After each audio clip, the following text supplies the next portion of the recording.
time of endless noise and fleeting attention, when trust is scarce and authenticity is on life support, one studio dares to rise from the static.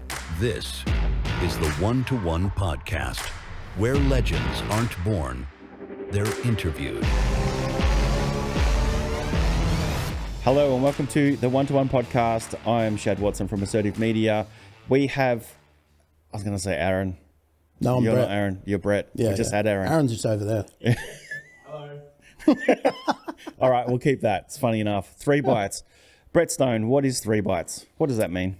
So it comes from the old saying, 2 bites of the cherry, meaning you're getting 2 things instead of 1, or 2 things for the price of 1. So when I was thinking about the name of my business, what I should call it, what I kept coming back to is, well, what's the purpose of what I do? And the purpose of what I do is to help business owners get existing customers or past customers to buy multiple times from them. And by doing that, they're effectively getting 2 bites of the cherry. And then I thought, but what's better than getting 2 bites? Well, that would be 3 bites. So I thought 3 bites was a great name. 100%. Awesome. And so what do you do? I sit at a keyboard most days and just do this. But my role is, I guess, lots of different parts to it. So it could be strategy, it could be the design side of things, it could be technical information or changes. There's all kinds of parts to the role. And that's one of the things that I love about it, is that any one day or any one client can present a different challenge or a different opportunity. And by working with no specific niche in terms of industry, it means that there are things that I can learn and develop from working in different industry. I've worked with everybody from a funeral director to a bookbinder to an electrician, all sorts of different people, and you learn all kinds of different things. And as part of that, it gives me the opportunity to solve different problems in different ways. And it's just a great skill to have. Maybe I know one of the electricians that uses you, and you mentioned solving problems. Can you give me an example of a success story with the electrician that we both know? Yeah, I mean, well, look, I'm not sure if you know this one, but one that stands out to me is fairly recent. So we sent an email for an electrician, I would say 6 months ago. And when that email went out, one of the design elements to it was a single image. And it was really important to me. It always is when there's a hero image, that it really tells a story, that somebody who doesn't read the email could look at the image and have an idea about what we're talking about, or what they should be thinking about, most importantly. And in this particular email, it was about outdoor lighting. So sort of entertaining areas, al frescoes, decks, that sort of thing, or gardens. And so the email went out to his clients, and one of those clients he hadn't spoken to for 5 years. That client reached out to him. He went out to her house to do the quote, and he said to her at the end of the quote, I haven't spoken to you for 5 years. We haven't heard from you for a while. What made you reach out to you? And she said, well, I always read your emails, but the picture in this one made me think, well, I could do that at my house. So I just called you. And that job for him was worth about $7,500. So that would have paid for 2 years of email marketing for him. Yeah. And talk to me about trust. There's something in that story, and I'm guessing in a lot of the stories of your clients with the success of the email marketing you provide, trust to be a part of it, I'd imagine. Yeah, and I think that's the thing that I really love about what I do, and really it's where the business started, is I love the idea that there are great local businesses. What I don't like is that people forget about them, or that they don't know they exist. And they go to somebody much bigger or outside the area, that kind of thing, just because, they saw an ad on TV or something like that. So for me, I love the idea that I can help through what I do with email and SMS, that we're speaking to people that know of this person. We're not buying lists and sending them to randoms. These are people that have a connection to the business. And as a result of that, we help those businesses to continue that relationship, to expand that relationship, to build trust, to give people ideas about different ways they can work with the business, different problems they solve. So, yeah. What are some of the things that your customers may really appreciate about, sorry, you probably call them clients, right? What your clients appreciate about what you provide for them? The most common compliment I get is that they don't have to do anything. So I would say with more than 90% of my clients, I send them what I think is ready to go to their clients. I'm not interested in getting into a back and forth of revisions and this part's not quite finished, but I want you to approve this part. That's not what I'm about. I want to send them something that I think their clients are ready to see. So as a result of that, typically the email I get back from clients is done, send it, great as always, like that kind of stuff. And, you see that often enough and you think, just it'd be nice to get some feedback. But that is the feedback. The feedback is they don't need changes. They don't need a rewrite. They don't need a different image. And it's fine if they do. I don't take those things personally because everything's not for everyone. Yeah. But I do think that having that relationship with people where like I've got some clients that have literally said, I don't want to review it anymore. They've been clients for 3-5 years and they're like, literally I was talking to one of them maybe 2 or 3 months ago and he offhanded just sort of laughed. There was another person with us. He's like, I don't even read them anymore. And I'm like, what? And he's like, no, I trust what you do. Like I don't need to read it. I'm like, should I just stop sending it to you then? And he's like, yeah, just don't send it to me. Just send it out. Okay, no worries. So I've got a couple of clients like that now that, you build that trust over time that, and I suppose in the early days, I haven't had somebody say it recently, but my processes remain the same, that I tend to be very well researched. I'm speaking on behalf of another business. And as I pointed out before, it might be an electrician one day and a painter the next day, or, all kinds of different businesses.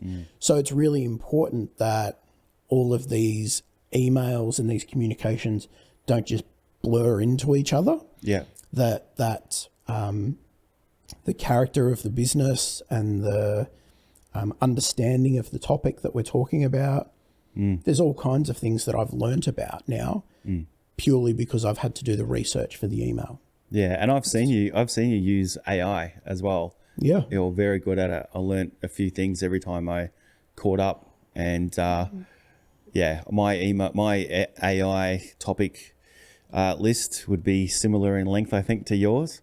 Yeah. And that's part of the research, right? Is using those tools. Yeah, and I think it's twofold. Like you were pointing out earlier today, you use it regularly. In terms of the example you gave was researching equipment. And even though you did all the right things, you didn't necessarily get the perfect outcome. And I think that's a big part of what you have to do. You have to be diligent around fact checking. Yeah. In these early stages, I think, like we're still in the infancy of AI in terms of what we see it as right now.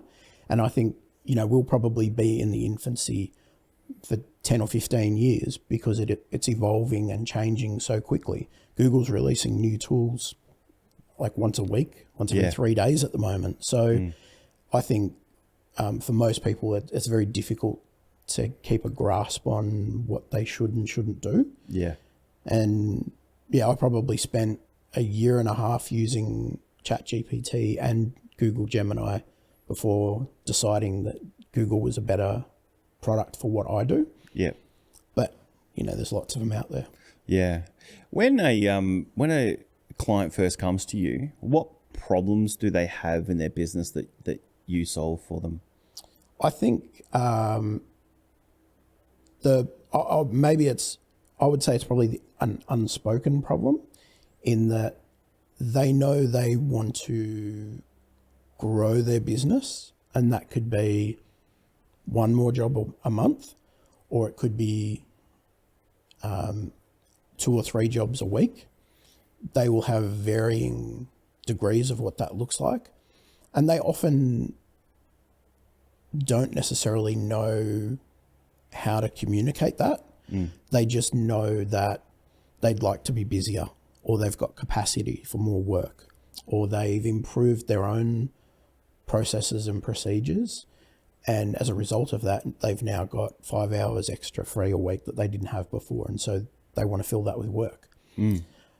I think the problem that business owners have that maybe they don't realize is that they're paying for work that could be coming from customers they already have. So in business, and we're all guilty of doing it, we're looking for that next thing, the next job, the next idea, the next client, next customer. And so I think we get in that mode, or it's really easy to get in that mode of like, where's the next job coming from? Yeah. The truth is, most businesses, if you've been in business for a year or two, you've probably got a list. You will have a list of people. And whether you think that's enough or not, enough people is irrelevant, because you're the only one that knows that. So you're the only one that knows you've got 10,000 people on your list, or 57. Yeah. Because it doesn't matter. The people reading what you send them don't know that. They don't know how many others are on the list, because if it's done properly, then it's personalized and it's addressed to them. So it feels individual to them, and that's what you want. You don't want them thinking, I'm one of something that's a big machine. Yeah. And so which businesses are the worst culprits, I guess, of having giant databases where there's lots of potential for sales and upsells, but they don't utilize it? I would say trade businesses mostly, and that's purely because, like, we're all good at different things, right? So I'm good at email and SMS marketing. That's what I'm good at. Great, if that's okay to say. You're great at what we're doing here, and Aaron's great at signage. But not everybody is good at everything. And that's not how it's meant to be. That's why Michael Jordan exists, so that we can all say somebody's the Michael Jordan of this. So you're the Michael Jordan of podcasting. So I think it's really easy to get caught up in trying to do all the things in business. Yeah. And if my dishwasher broke down, I'm not even going to attempt that. I will call a plumber. And that's what they're good at. I might be looking for a plumber that specifically does dishwasher repairs, or, that kind of thing. But I'm not going to trust that. I'm not going to ask, somebody who teaches people to ride motorbikes for a living to fix my dishwasher. That's not what's going to happen, because it doesn't make sense. And so I think in business, it's the same thing. Like, sometimes it takes years for business owners. It certainly did me. It takes years to work out, these are things that I shouldn't be doing. It might be their bookkeeping, it might be their marketing, it might be their IT work, HR, like interviewing, whatever it is. Like, sometimes it takes, hiring the wrong person to realize I shouldn't be doing this. I should be getting a HR professional to do it, or, whatever it is. And I think marketing is one of those things. There are elements that a business owner can be great at with marketing, though. So, like, in this type of environment, interviewing Aaron and Aaron speaking about what he does for a living and what excites him about that and the problems that he solves, he's the best person to answer that question. He's the perfect person to have in this seat.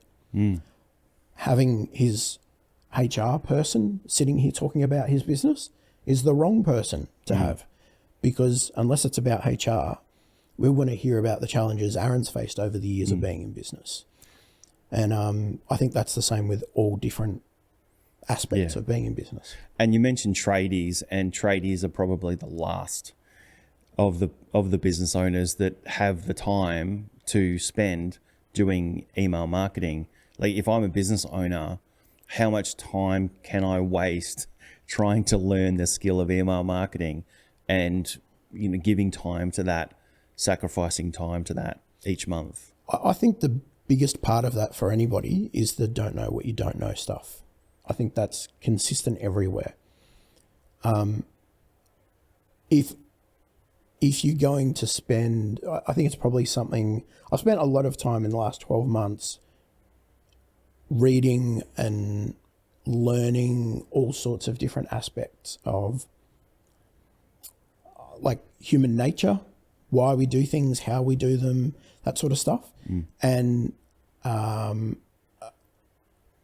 I think there's all sorts of reasons why we do that. It might be we need control, which is an illusion anyway, but, we want that control over, or it might be to say, I did it, the ego side of it where, and I think the sooner you kind of let go of those things, the better your business will be. Yeah. You have to focus, I think anyway, you have to focus on the stuff that you're good at. And if you're an electrician or a plumber or a cleaning business or anybody that's in a sort of trade or service business in particular, and you're focusing on things that aren't adding to your skills or improving your skills or your business, I think that's a job for somebody else. Yeah. So, my bookkeeping I mentioned before, I think I was 3 months into business when I handed my bookkeeping to Nova Business Services, and they've looked after my books ever since. Yeah. And no reason to doubt that they're excellent at what they do, because that's what they do. So I can trust that they do a good job and all of that. And I think it's the same thing for me. If people are thinking about doing email marketing, like, I encourage people to give it a go. I also, so they can fail. Well, look, I think some people want that though. Some people want that. I want to give it a go first. I want to try it myself and see how far I can get.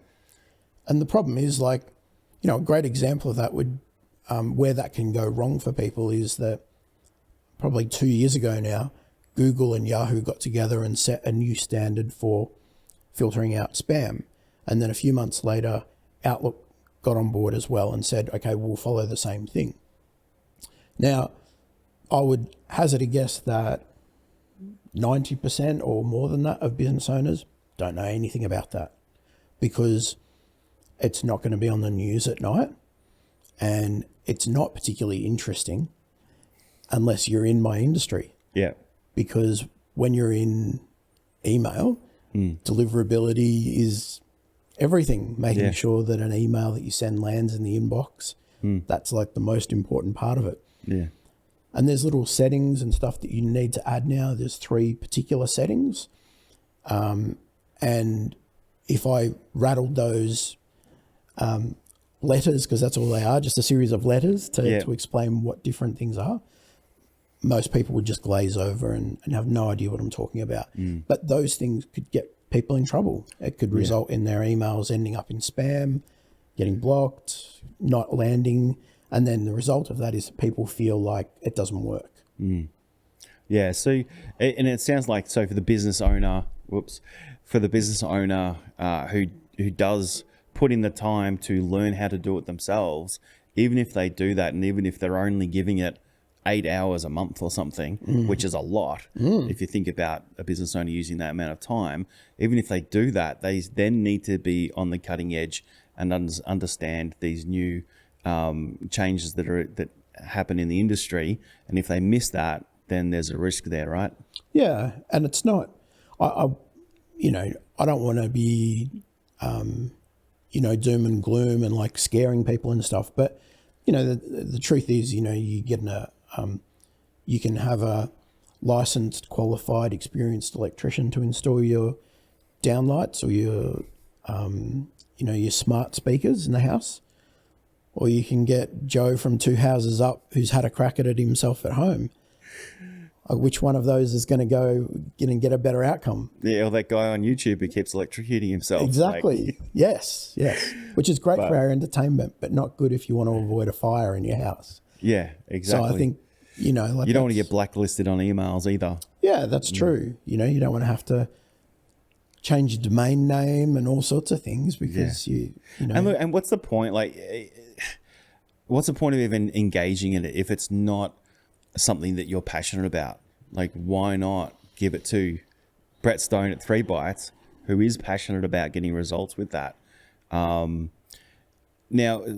one reason that people, I'm guessing one reason that people may be hesitant is the price. What kind of prices, and I might be a bit cheeky asking this question, but what kind of investment does it take?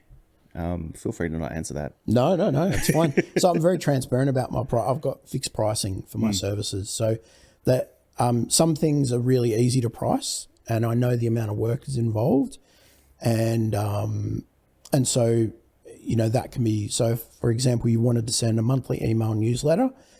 I do everything.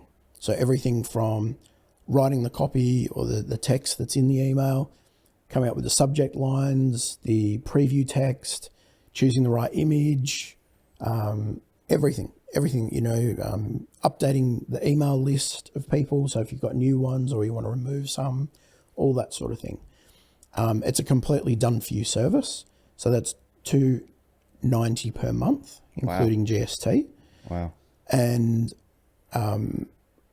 if you want to do an email more frequently than that, so let's say you want to do 2 a month, you just double the price. So if you're doing 2, then you times it by 2, but then there's a 10% discount overall added for each additional email. Right. That sounds very affordable.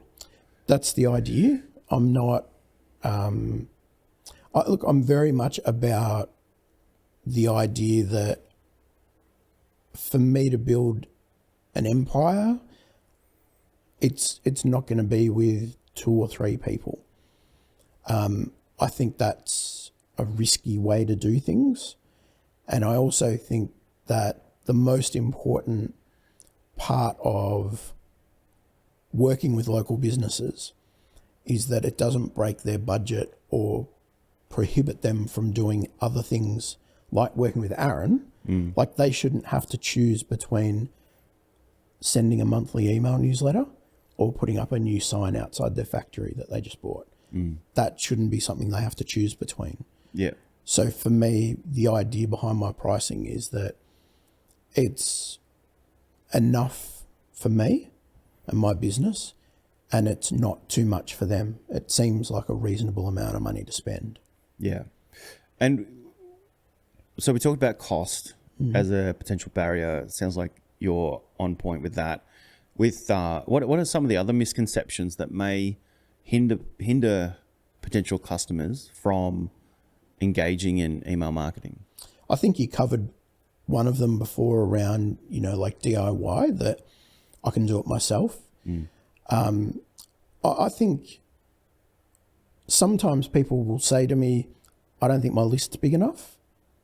So, I've had people that have got a list of 87 people say that, and I've had people with a list of 3,500 say that.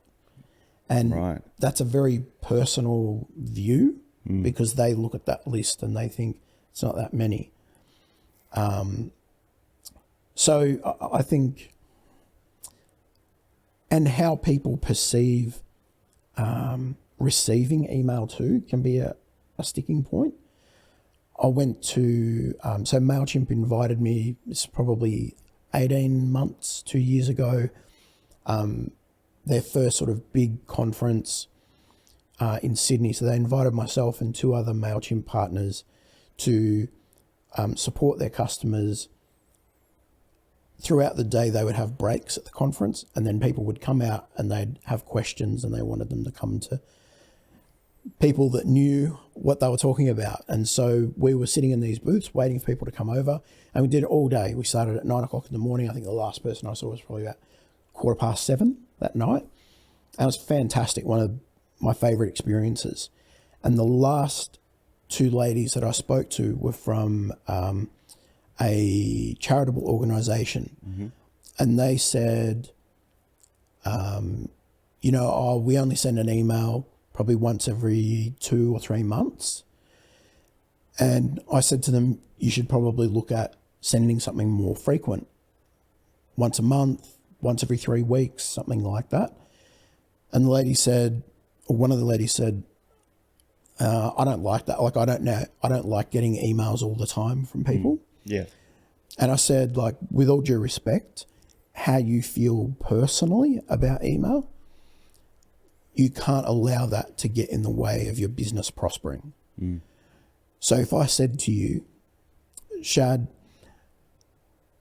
if we reached out to your customers once a month, every month for the next 12 months, do you think that your business would be better off as a result of that? Yes. So it's a pretty easy answer, right?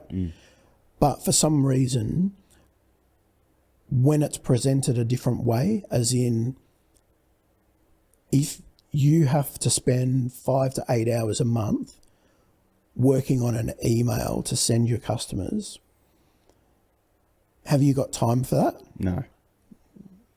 So that's how people feel about it. They feel the answer to whether or not they should be doing it should not be based on whether it takes too much time for them to do it or whether they think email is intrusive. It should be based on, will my business benefit from this? And I think that applies to anything that you do in business. Once again, I had a software business, which is like my first business when I left the corporate world. And one of my roles in that was to do payroll and BAS and all of that stuff.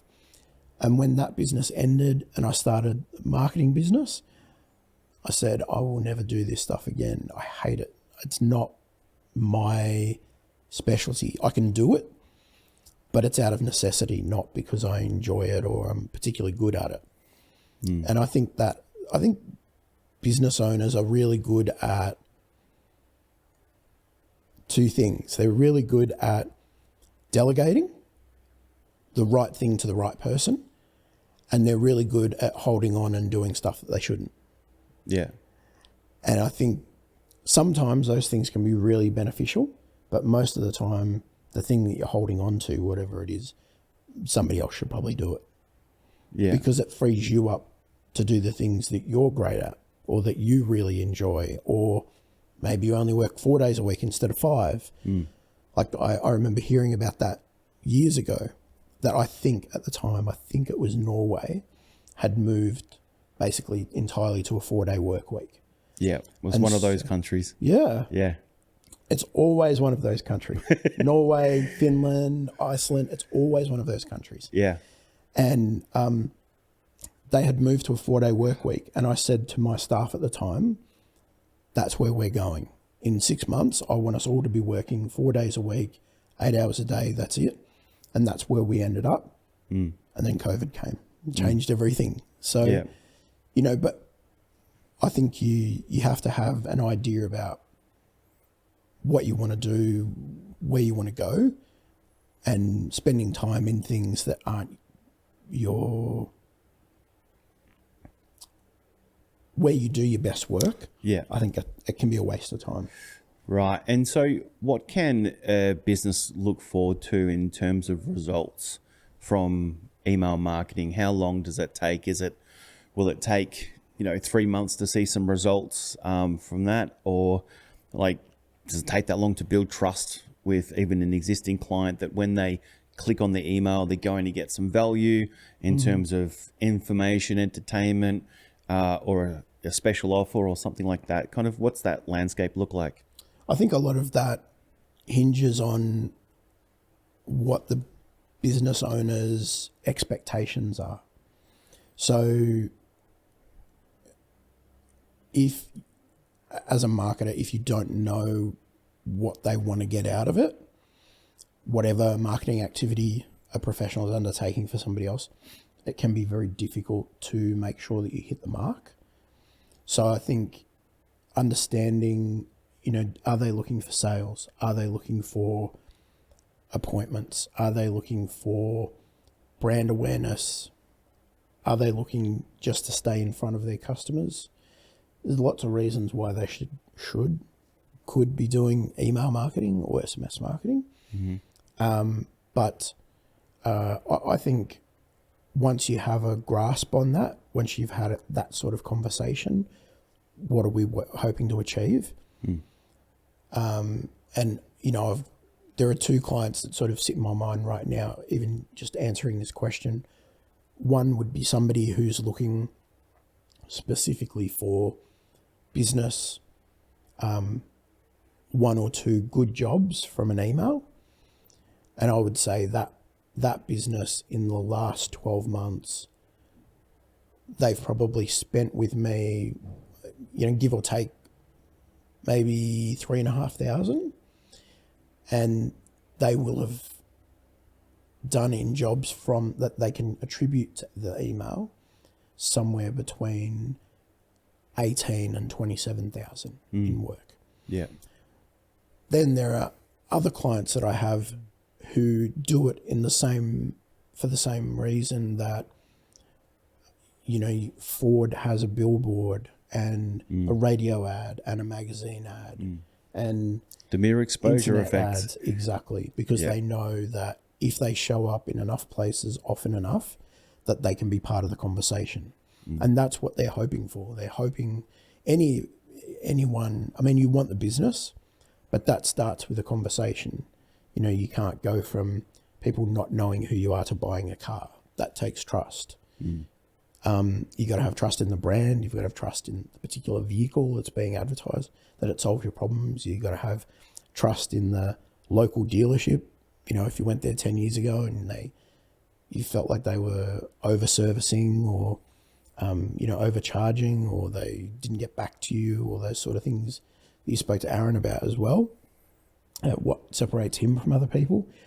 I think it's one of those things where you have to make sure that you're taking the appropriate steps to build trust, if that's what you're trying to do.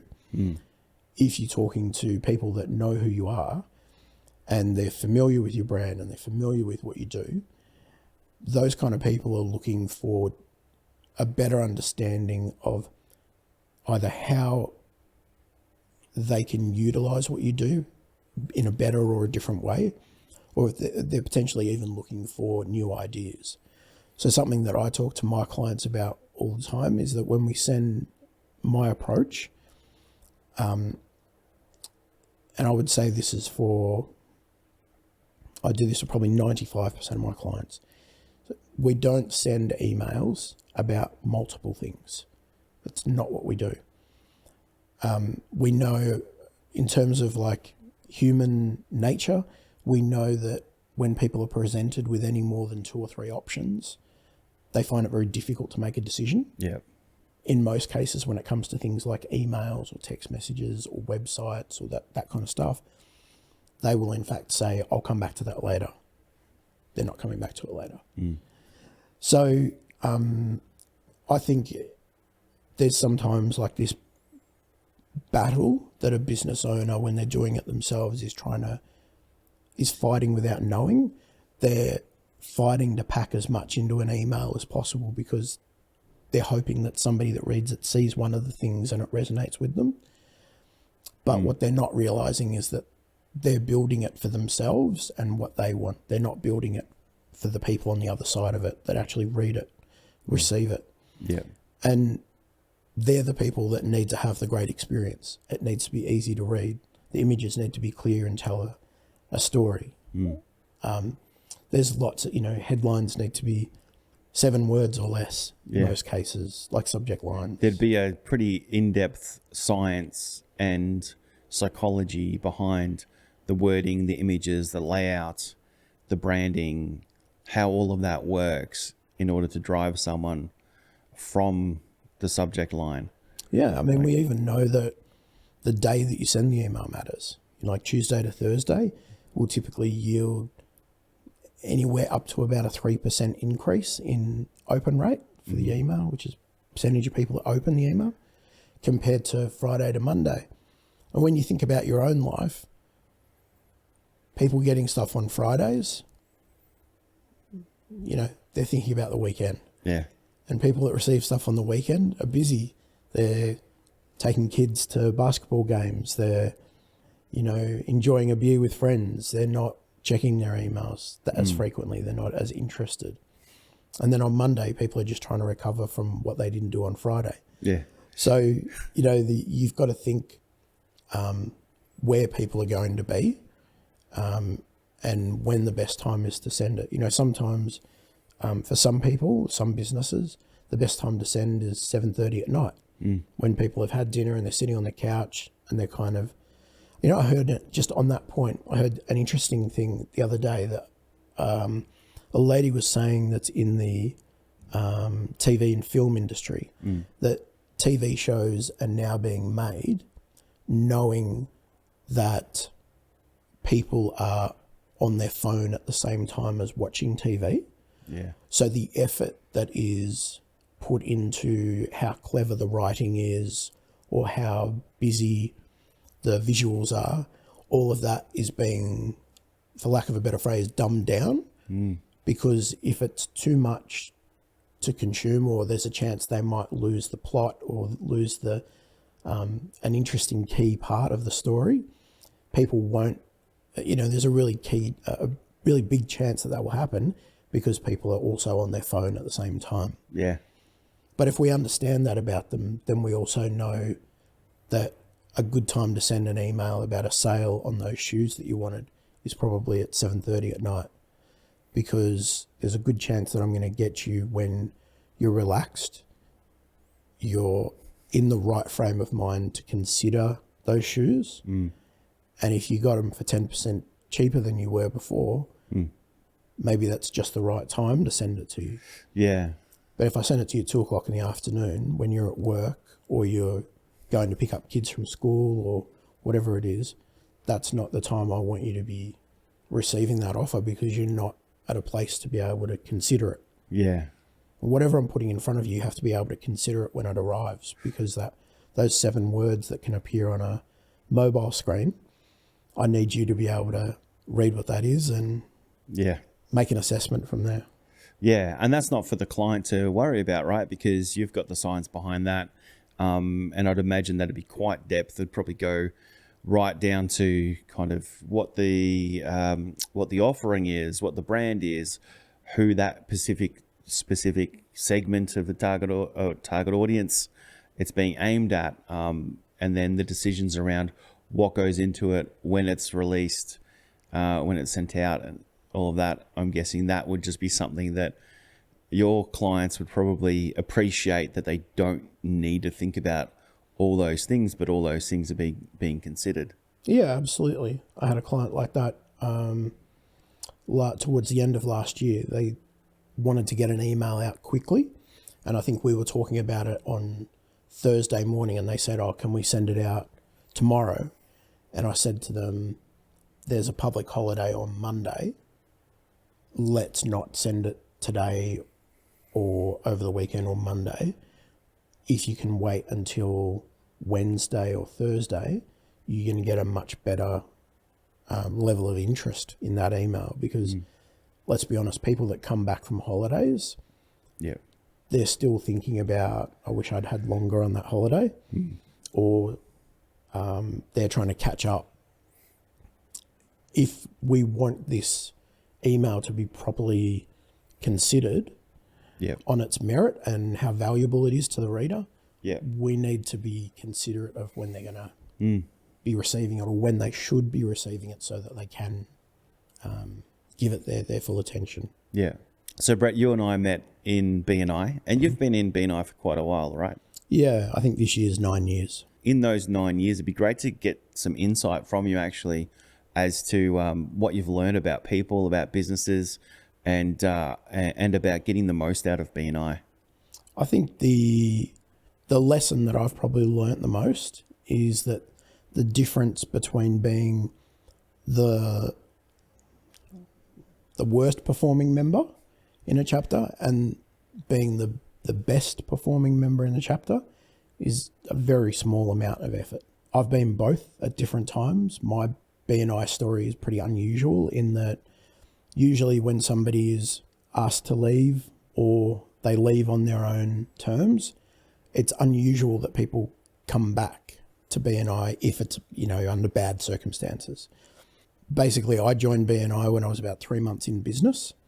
I was very green.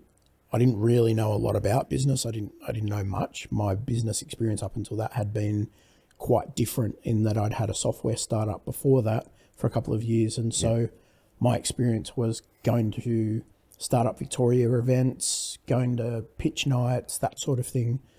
And that was very much about where everybody in the room's selling and nobody's buying. Everybody's swapping business cards, but nobody intends on calling anybody. Yeah. Unless you hear a great idea. Have you ever been to speed networking nights? I have, yes. You might love them. People do It's love good for them. the experience. If they're done poorly, it can be the most painful thing. Yeah, that's you can true. ever That's experience. true. I did go to one at the Cranbourne Chamber of Commerce, and I thought that was pretty good. That was really, really good. That comes down to having a good host, having somebody who's not afraid to hold the reins and really steer it. You got to be firm with people in those environments because everybody's trying to get through all these different conversations, and you want to have conversations that matter. But I think from my experience, I was really inexperienced in business when I joined BNI.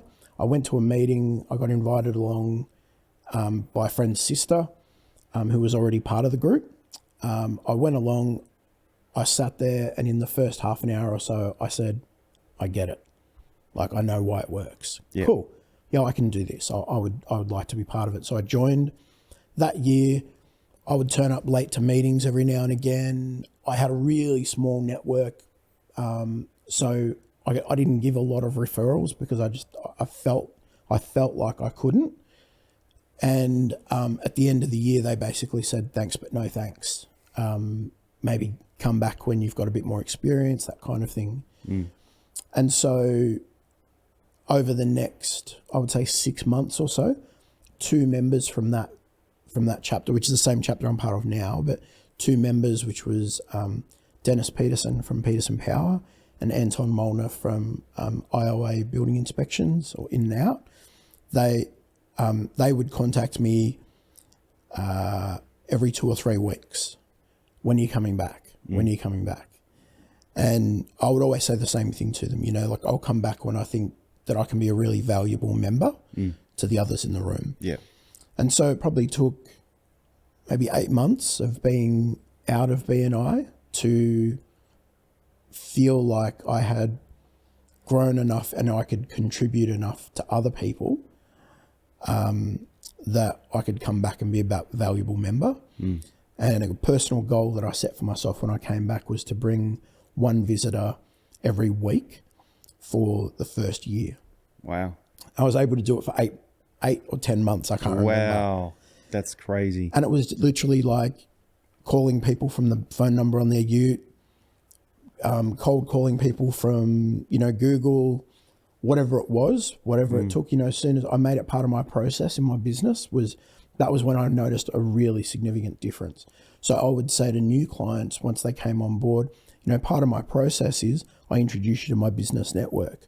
Right. So I want you to put aside one morning in the next couple of weeks from 6:30 until 8:30, and I'll introduce you to, now it would be 50 people, but back then it was 25 or 30 other business owners, and they all do something different. Yeah.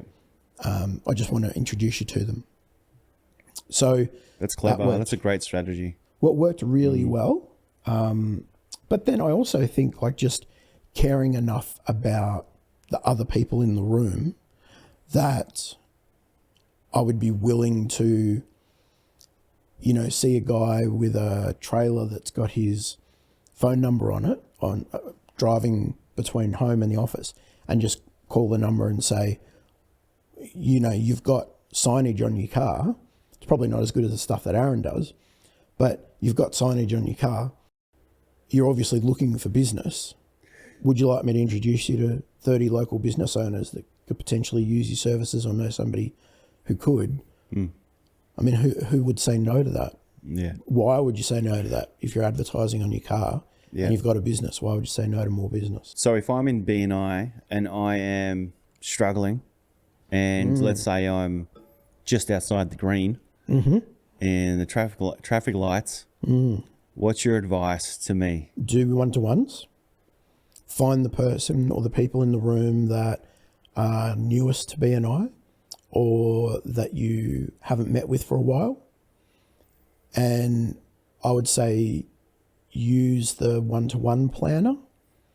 That's, even if you don't use it in the meeting, go through the process of filling it out, writing down your goals, the 10 clients that you dealt with most recently, and whether or not they were a good fit for you, these sorts of things. Because what that does for you is that, you know, like the best way to use it is to do all of that and then send it to the person a couple of days before you're having the one-to-one. You know, that's like the perfect way to do it. Yeah. But not everybody is as organized as you are to have it. Yeah. So sometimes sending it to people can have a positive effect, which is, oh, I should do this. Sometimes it puts like unnecessary pressure on them to go, oh, like, do I have to do this as well? And then them doing it is not, they're not going to get the best out of it because they're doing it for the wrong reasons. They're doing it because they feel like they have to, because I sent it to them. So something that I've tried to do this or the end of last year and early this year is I updated it for me. I'm very clear about what my goals are, about, you know, who my clients are and all that sort of thing, who makes the most money from what I do and all of that. And that can be something that we can talk about conversations like this or in one-to-ones. Yeah. But I think you need to be really clear about, like with any marketing, and BNI is marketing, you need to be really clear about what you want to get out of it and what you have to do to get the most out of it, to give yourself the best chance at success. Because you can turn up to BNI, but if you left your name tag in the car and you don't have a pen to write down everybody's referral requests, you're doing yourself and everybody else in the room a disservice, and you're paying to be there. Yeah. And even asking the question that I asked you, like go to some members who have been there for a long time, or ones that have been there for a short time and doing it really well, who you respect. Yep. And ask that same question. How do I do this? Like, what tips can you give me? Now, we're going to wrap it up soon. I've got a couple of, I'm going to end this the same way, in a way that I ended with Aaron. I'm going to ask you a deeper question, and then we're going to finish with a fun question. Okay. What do you truly care about?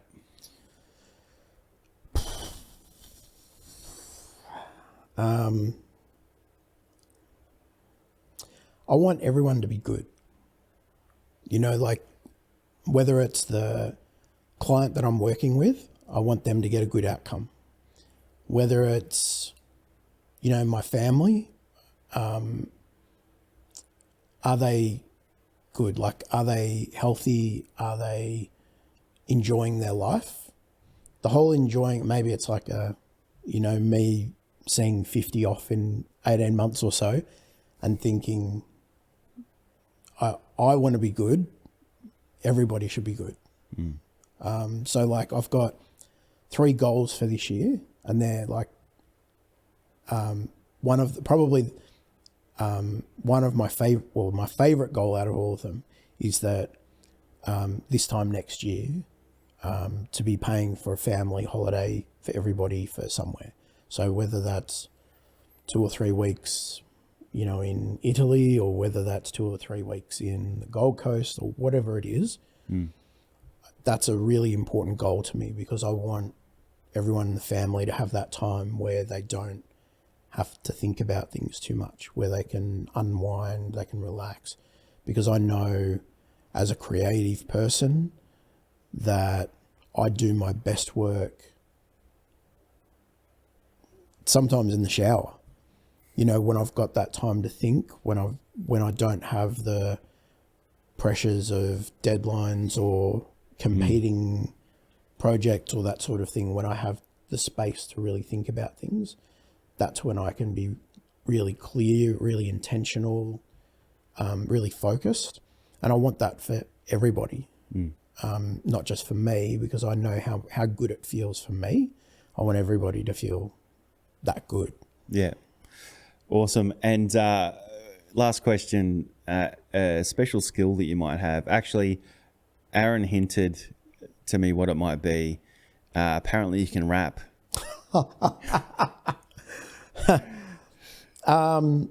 Geez, that's really appreciate that, Aaron. Actually, I made it up. It wasn't Aaron. I just heard it somewhere. Yeah, look, whether I can or not is up to other people to decide. In my younger days, I was in a hip hop group, and I did probably 50% of the producing, like the music, and probably about the same of writing the lyrics. Yeah. Do you remember any? Do you remember any of this? You know where this is going. Yeah, like I'm just trying to think about whether or not I can say it.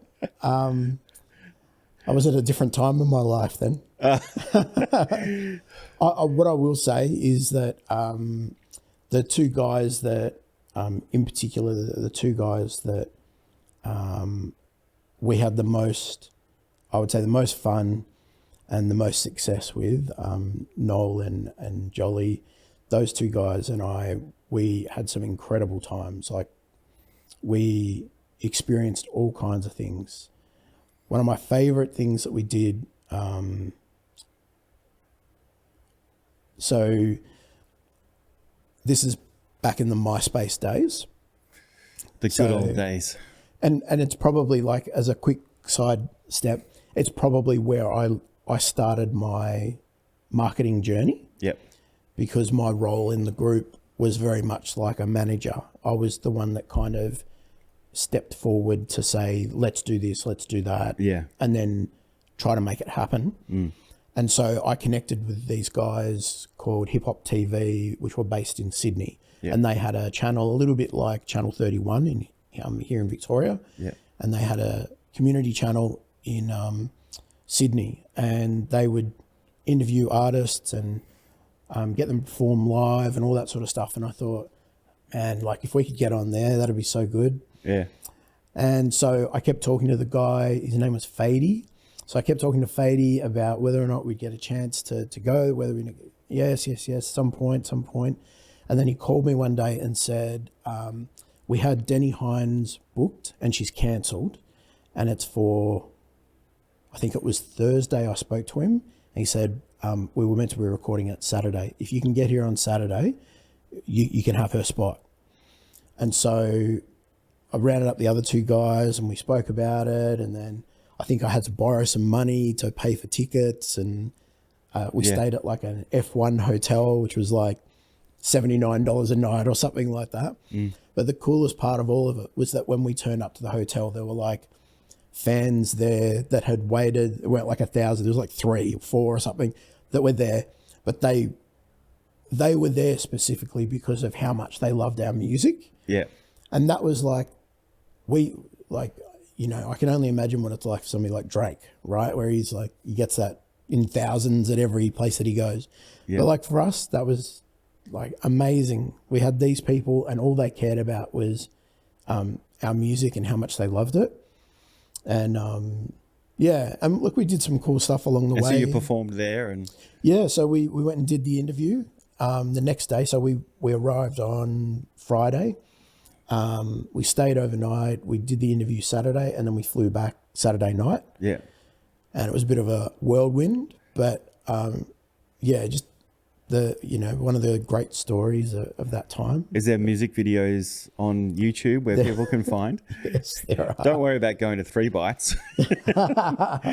Yeah, that's right. Yeah, definitely. Yeah, there's still stuff on YouTube. What's the band called again? Triple Threat Crew. Triple Threat.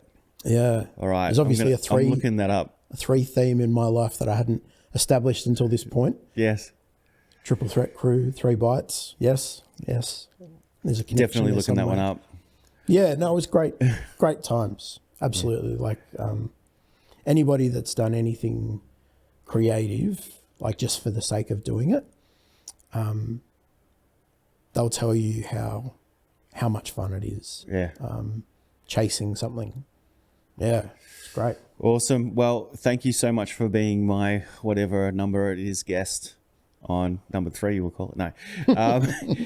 On the One-to-One podcast. It's been great. Always insightful talking to you. Appreciate it. And goodbye, everyone. Thank you. In a world on the brink of cognitive extinction, armed with nothing but microphones, caffeine, and questionable business advice, the cast of The One-to-One Rise Again, recorded in the Assertive Media Video Podcast Studio, deep in Melbourne's southeast. Yes, it's for hire.